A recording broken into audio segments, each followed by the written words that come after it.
Hello, Pine Richland School District families. This is Jacob Minsinger, the assistant principal at Pine Richland Middle School. As we have transitioned to online learning, we have all been making adjustments to how our students are learning and how they are experiencing classes. In this video, we wanted to give you a tutorial of how to use Google Classroom and offer some tips for the best ways to stay on top of the work that comes through that platform. To start with, you'll need your child's Google login information. After logging in, you'll find yourself on Google's homepage, just like my screen shows. To get to Google Classroom, click the 9 circles in the top right-hand corner. That will bring up a menu of Google apps that your child may need to use as they complete work online.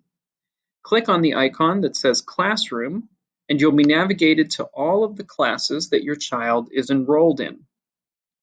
Like my page, it is possible that there will be a long list of classes to look through. Each will have a class name and the name of the teacher who teaches that class.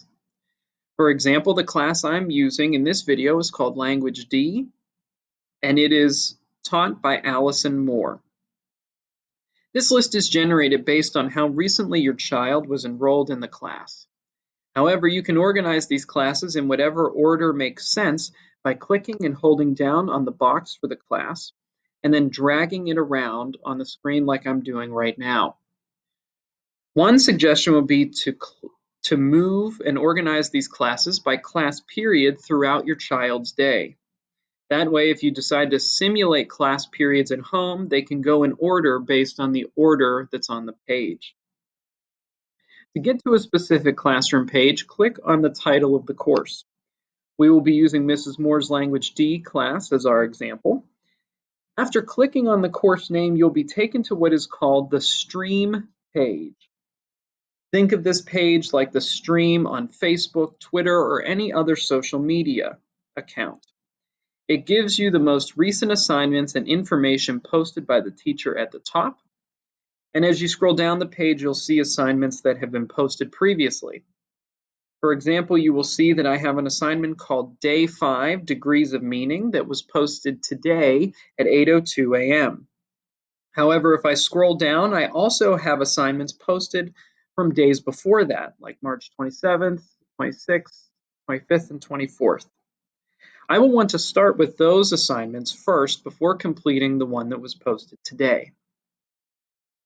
The Stream page can give you the most up-to-date information, but it's the Classwork page that will give you the list of assignments in a condensed space. You can navigate there by clicking the Classwork tab at the top of the screen. On my screen, you'll see that Mrs. Moore has organized this by the day that assignments are due. Teachers can organize this page in a variety of different ways and with different headings. For example, another teacher has organized their classwork page by posting assignments banded by week. This page will come in handy when you're helping your child plan out a week's worth of assignments for a class. They can see all of their assignments in a condensed format that allows them to figure out which assignments they should complete first and which ones they can space out throughout the week. When you click on an assignment on the Classwork page, like I just did, you'll be navigated to the specifics about that assignment. So for example, I'll go back and show you when I click on Day 3 Adjective Suffixes, a short pop-up menu will appear and I'll click View Assignment.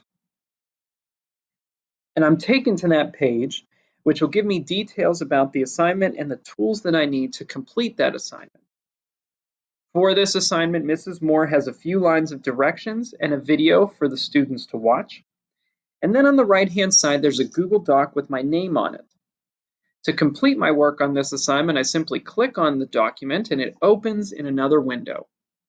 When I am done with my work, I can submit it by clicking the Turn In button in the top right-hand corner of the screen. Going back to the Classwork page, it's important to know that some assignments will not have a document attached to them.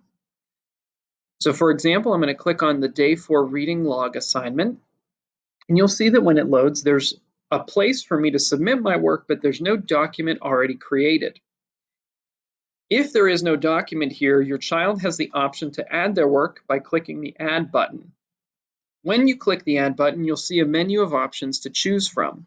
This includes attaching a file from Google Drive or uploading a file to your computer.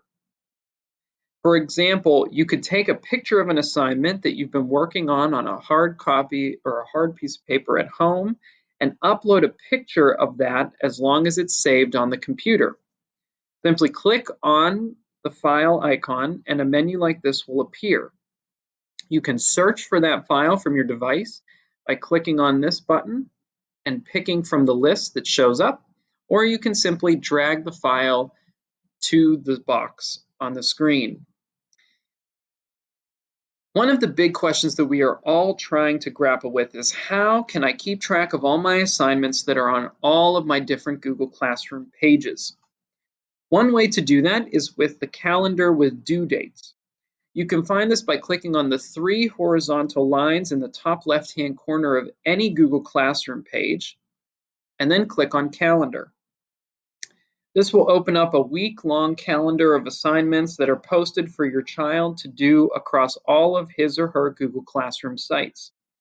For example, you can see that I have an Entrepreneurs in History assignment due on Monday and an assignment for day 5 and 6 analyzing an argument essay due on Tuesday, and then a host of assignments that are due on Friday.